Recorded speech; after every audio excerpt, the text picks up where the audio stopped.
গুরুত্বপূর্ণ কিছু গাণিতিক প্রশ্ন কিভাবে শর্টকাট টেকনিকের মাধ্যমে সহজে সমাধান করা যায় তা আপনাদের সামনে উপস্থাপন করব। তো প্রথমত আমরা একটি প্রশ্ন লক্ষ্য করি। একটি চৌবাচ্চায় দুটি নল সংযুক্ত আছে। প্রথম নল দ্বারা চৌবাচ্চাটি 4 মিনিটে পূর্ণ হয় এবং দ্বিতীয় নল দ্বারা 12 মিনিটে পূর্ণ হয়। নল দুটি একত্রে খুলে দিলে খালি চৌবাচ্চাটি কতক্ষণে পূর্ণ হবে? তো এই ধরনের প্রশ্ন থাকলে আমরা জাস্ট একটি শর্ট টেকনিকের মাধ্যমে, শর্টকাট সূত্রের মাধ্যমে এই প্রশ্নগুলোকে সমাধান করতে পারবো। শর্টকাট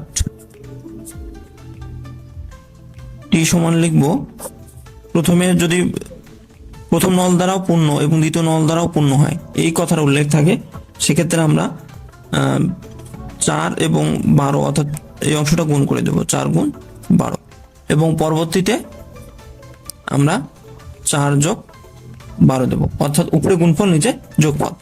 তাহলে গুণফল কত হবে? 4 12 48, এবং 4 আর 12 যোগ করলে 16। তাহলে ভাগফল কত হবে? 3। তাহলে চৌবাচ্চাটি উভয় নল দ্বারা 3 মিনিটে পূর্ণ হয়। তাহলে আমাদের অ্যান্সার হবে খ। আরেকটি প্রশ্ন আমরা লক্ষ্য করি। 10 টাকায় 12টি দরে জিনিস ক্রয় করে 10 টাকায় 8টি দরে বিক্রয় করলে শতকরা কত লাভ বা ক্ষতি হবে? তাহলে এখানে আমরা একটু লক্ষ্য করি যে 10 টাকায় 12টি ক্রয় করছে এবং 10 টাকায় 4টি বিক্রয় করছে, তাহলে কি অবশ্যই লাভ হয়ে গেছে। তাহলে এখানে আমরা কত লাভ বা ক্ষতি হলো সেটা আর শর্টকাট সূত্রের মাধ্যমে সমাধান করব। তাহলে আমরা শিওর যে এখানে লাভ হচ্ছে, কারণ কি এখানে 10 টাকা 12টি ক্রয় করছে এবং 10 টাকা 8টি বিক্রয় করছে, তাহলে অবশ্যই লাভ হয়েছে। তাহলে সেই লাভটা কত হবে? সেই লাভ সমান আমরা লিখতে পারি ক্রয় মাইনাস বিক্রয় ভাগ বিক্রয় গুণ 100। তাহলে ক্রয় কত? ক্রয় কতটি করছে? 12টি, বিক্রয় 8টি, এবং নিচেও বিক্রয় কত? 8।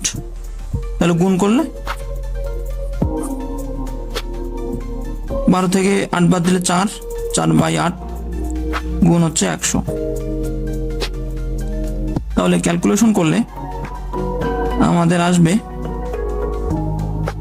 হাফ গুণ 100 সমান 50%।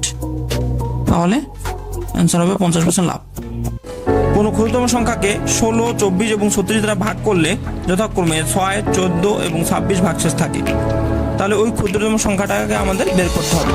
তো এই প্রশ্নটি উপরের প্রশ্নের ন্যায় আমরা পূর্ণ সংখ্যা থেকে সংখ্যাগুলো বাদ দেব। 16 মাইনাস 6 সমান বিয়োগফল 10, 24 থেকে যদি 14 বাদ দেই তবুও 10, এবং 36 থেকে 26 বিয়োগ করলে বিয়োগফল হবে 10।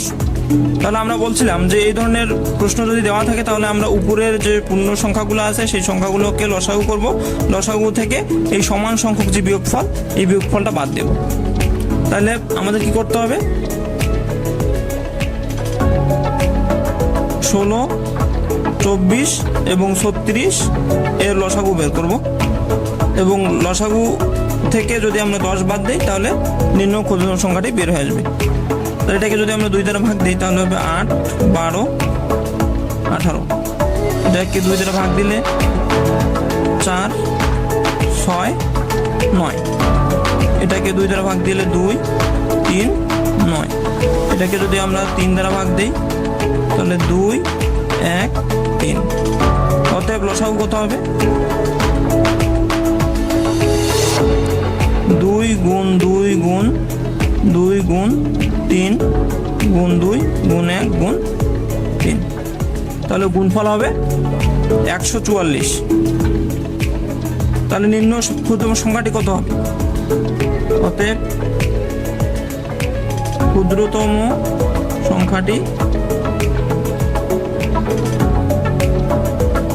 144 মাইনাস 10 সমান 134।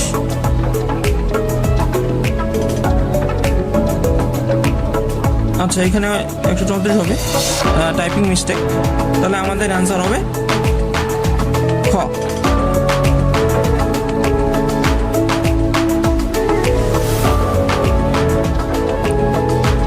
আচ্ছা, আমরা আরেকটি প্রশ্ন লক্ষ্য করি। কোনো লঘিষ্ঠ সংখ্যাকে 12 এবং 16 দ্বারা ভাগ করলে অবশিষ্ট যথাক্রমে 5 ও 9 হবে।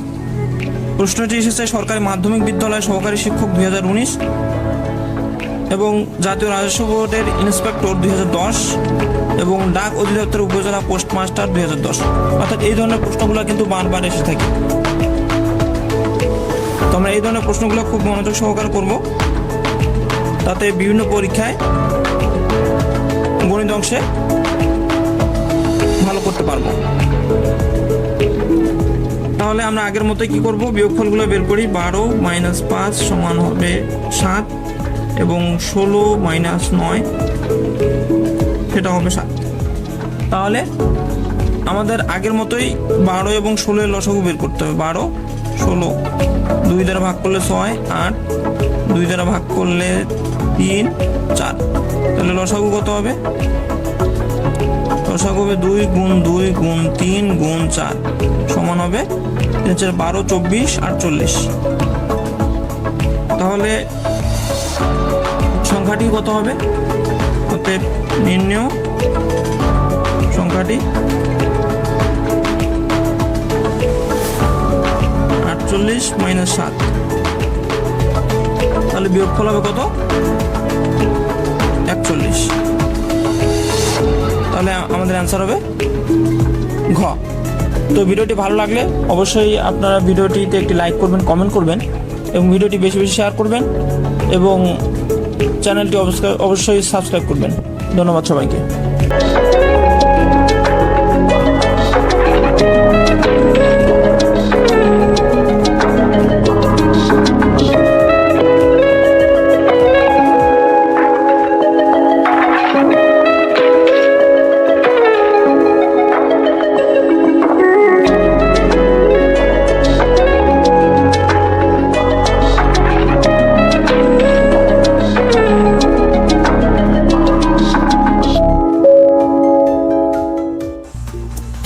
আচ্ছা, আরেকটি প্রশ্ন লক্ষ্য করি। 425 টাকার 4 বছরের সুদ 85 টাকা হলে সুদের হার শতকরা ঠিক কত টাকা হবে?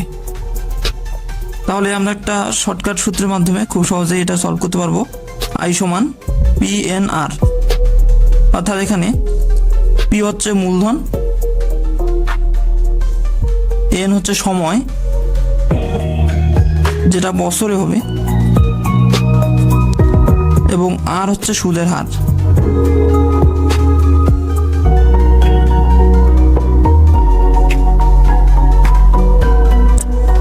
তাহলে এখানে আয় কি? আয় হচ্ছে মুনাফা বা সুদ।